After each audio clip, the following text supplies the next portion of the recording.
যুক্তরাষ্ট্রের Washington Hilton হোটেলে white house correspondent dinner চলাকালে হোটেলের বাইরে হঠাৎ বিকট গুলির শব্দ শোনা যায়। এই সময় মার্কিন প্রেসিডেন্ট ডোনাল্ড ট্রাম্প ও ফার্স্ট লেডি মেলানিয়া এই অনুষ্ঠানে ছিলেন। ট্রাম্প ও মেলানিয়াকে দ্রুত সরিয়ে নিয়ে যায় সিক্রেট সার্ভিস। হামলার সময় নৈশভোজে উপস্থিত ছিলেন প্রায় 2600 অতিথির অনেকেই প্রাণ বাঁচাতে ঝাঁপিয়ে পড়েন টেবিলের নিচে। তবে প্রেসিডেন্ট ট্রাম্পের উপর হত্যা চেষ্টার ঘটনায় এটি প্রথম নয়, বরং পুরো রাজনৈতিক ক্যারিয়ার জুড়ে একাধিকবার হত্যা চেষ্টা ও প্রাণনাশের হুমকির মুখোমুখি হয়েছেন।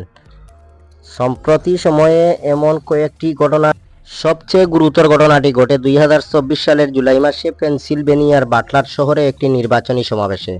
বক্তৃতা চলাকালে 20 বছর বয়সী Thomas Matthews Crooks AR style 556 rifle থেকে ট্রাম্পের সমাবেশে গুলি চালান।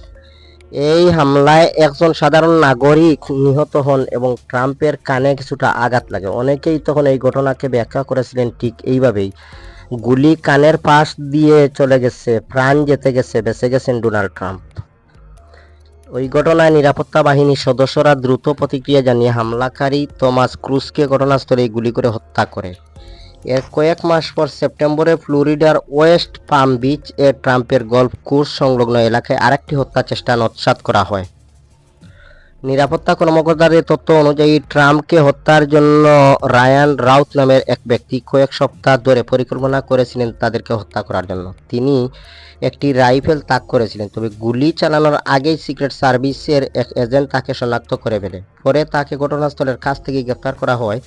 পরবর্তীতে আদালত রাউথকে হত্যা চেষ্টার দায়ে দোষী সাব্যস্ত করে চলতি বছরের ফেব্রুয়ারিতে তাকে যাবজ্জীবন কারাদণ্ড প্রদান করে। দর্শক, ভিডিওটি শুনে যদি ভালো লাগে তাহলে লাইক করবেন, কমেন্ট করবেন এবং চ্যানেলটি সাবস্ক্রাইব করবেন। পাশে থাকা বেল আইকনটি বাজিয়ে দিবেন। সুস্থ থাকবেন, সুন্দর থাকবেন, সবাই ভালো থাকবেন। আসসালামু আলাইকুম।